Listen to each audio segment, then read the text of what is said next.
All right, fellow advocates, this is what we're going to do. We're going to start this video off two ways.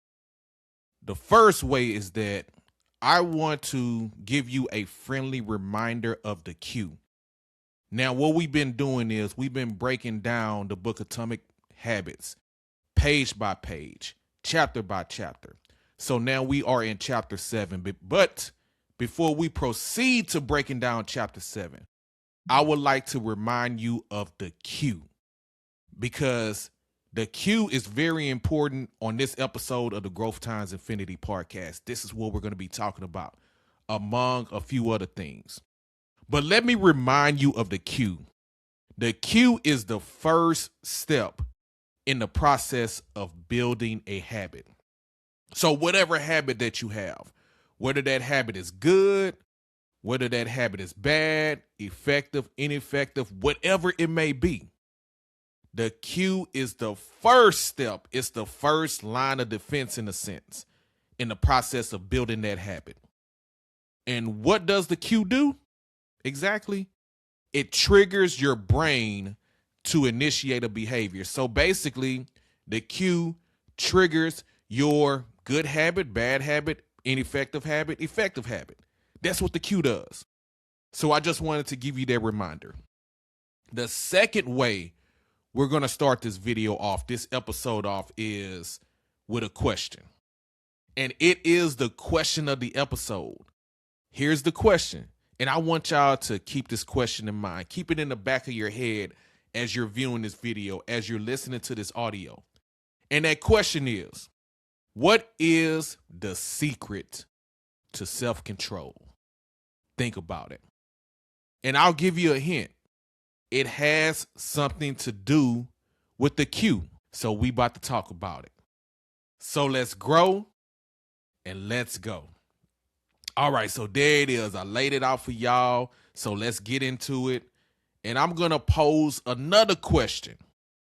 It's not the question of the episode, but it's a question nonetheless.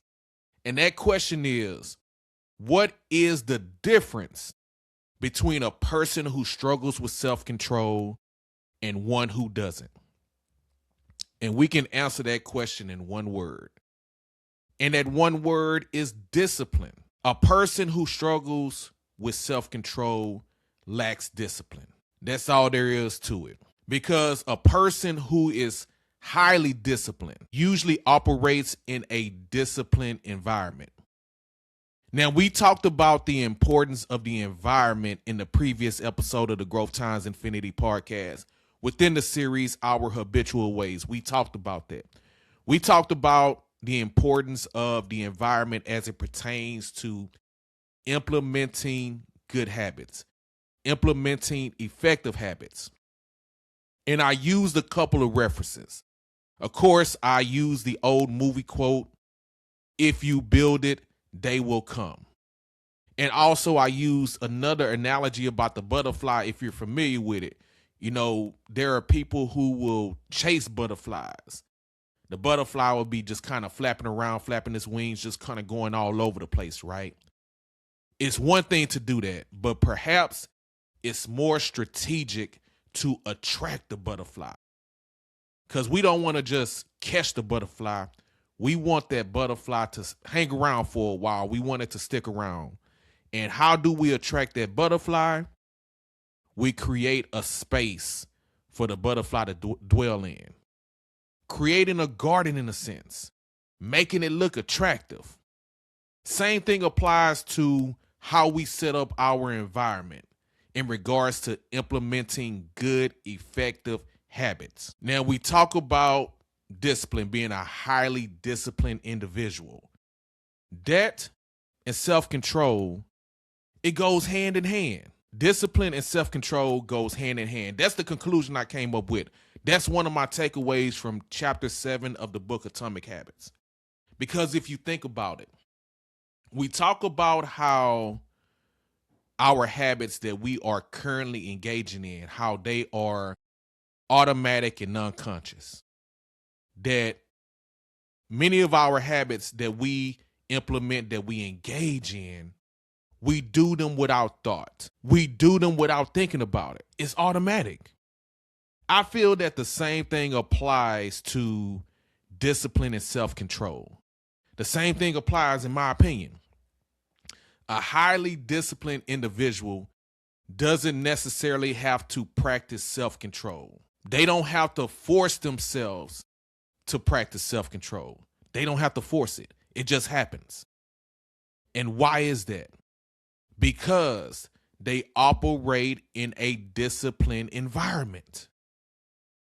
They got their environment set up where you don't have to be worried about self-control. It's just one of those things. To a highly disciplined individual, self-control is automatic and unconscious. That's another conclusion that I came up with. So let's get to the question. I posed the question earlier, and it is the question of the episode. And that question is, what is the secret to self-control? And by the way, that's the title of the chapter. That's the title of chapter 7 in the book Atomic Habits, The Secret to Self-Control. So I hope you've been thinking about it a little bit as you've been checking out this video, listening to the audio. Have you got the answer to it yet? Well, let me reveal it to you. The secret to self-control, according to the author James Clear in chapter 7 of the book Atomic Habits, the secret is to eliminate the cue. Get the cue out of here. Get it out of your space as it pertains to our bad habits. Because if you think about it, the cue, as I mentioned before, is the first step in the process of building a habit, which triggers your brain to initiate that habit, to initiate the behavior. So in order for us to practice self-control, to keep away our bad habits, because that's what we're trying to do, right? We're trying to eliminate bad habits. We're trying to get them up out of here. So the thing to do in regards to self-control is to eliminate the cue. Another thing about that, though, the author James Clear, he goes on in chapter 7 and he states that actually self-control is a short-term solution, kind of a temporary fix in a sense. And when I read that, what I thought about was how, we have motivation, we have inspiration, and we have encouragement. Things that are very important to us, especially when we're going through our journey, especially when we're traveling down that path to prosperity, while we're goal trotting, if you feel me, as we're chasing our dreams, as we are pursuing what we envision. It's very important for us to have motivation. It's very important for us to have encouragement and inspiration. But the thing about it is, you group those three things together: motivation, encouragement, inspiration. You group those things together along with self-control. What do they have in common? They're short-term solutions. They are a temporary fix. Because the thing about that is, they're not around in its entirety, in the entirety of your journey. Self-control comes and goes. Motivation, inspiration, and encouragement come and goes.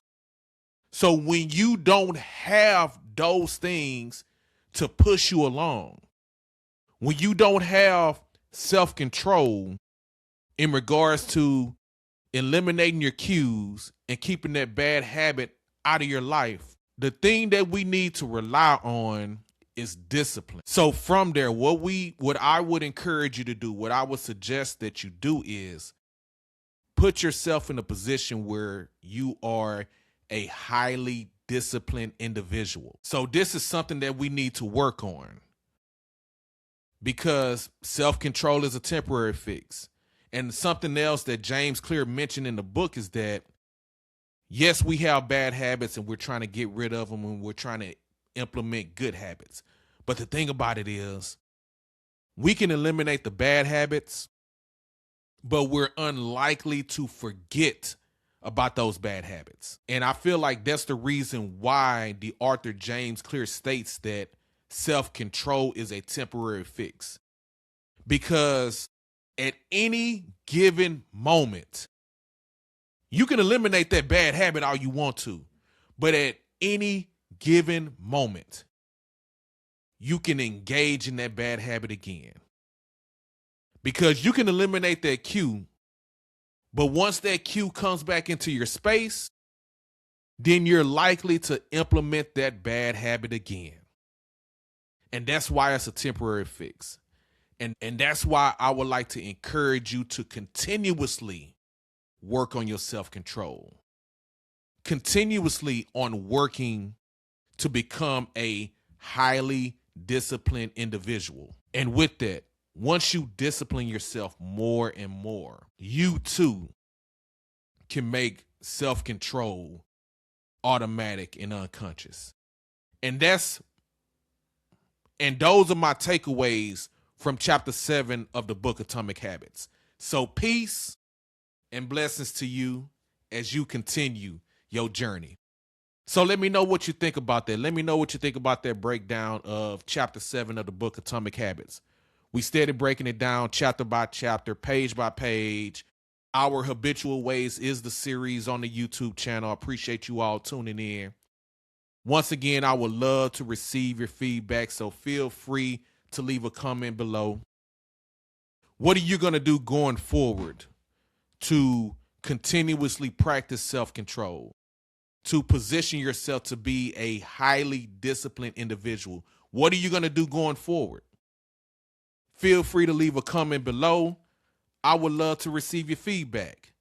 I am Reggie B, aka The Growth Advocate, and I appreciate you all tuning into this episode of the Growth Times Infinity Podcast. And until the next time, keep growing and keep going.